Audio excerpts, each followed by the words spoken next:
one large engine. It was very rumbly and a bit shakier. Over.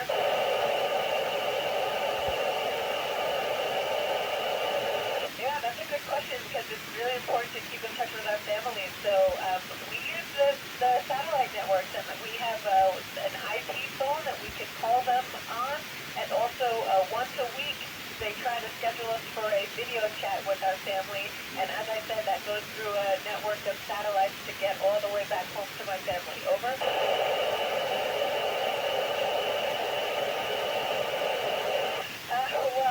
Well, the International Space Station has been up here, about a quarter of a century, so...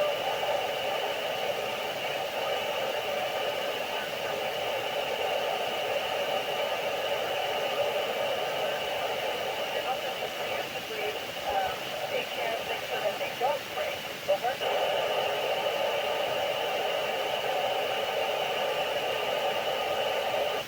Actually, it's kind of interesting how quickly you get used to living and working up here. On a daily basis, I don't think about the fact that just behind these thin walls of the module is the vacuum of space, and so it's quite easy to get comfortable living and working up here. So on a daily basis, I don't feel very stressed or anxious, other than just trying to make sure I'm doing a good job with my work. Over.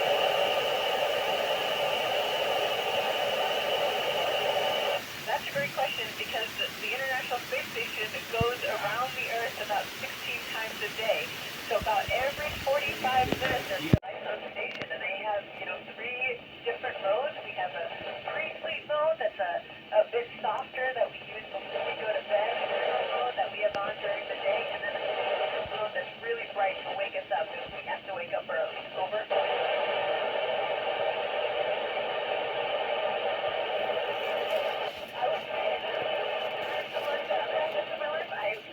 While I'm up here, my dreams often are about being on the space station and things that are going on up here. And, it's funny,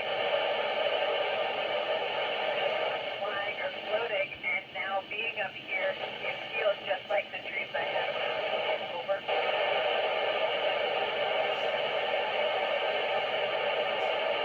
Yeah, I actually was just talking to Frank Rubio, who's another astronaut who just returned back home after a mission that was over a year in space, and it's actually quite difficult on your body when you get back, getting used to gravity again.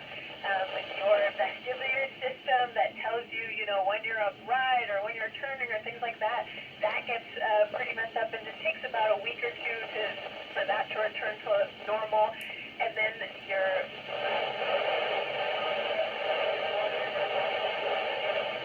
pulled down again, and that can shift around in your body differently. Over.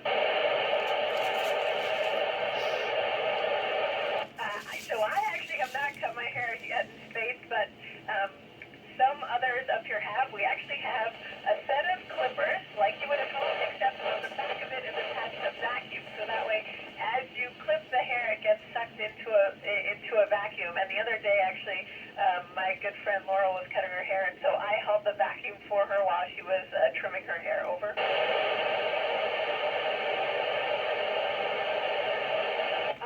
I like to say you need to be a jack of all trades, so you need to be able to do a little bit of everything.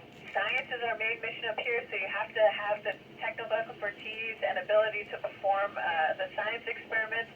You need to be physically fit, so that things like spacewalks are really physically tiring. And then also, probably the most important thing is you need to be a good team player. We live up here in this pretty small volume with our crew, and we can't just go outside if we get mad at each other. So working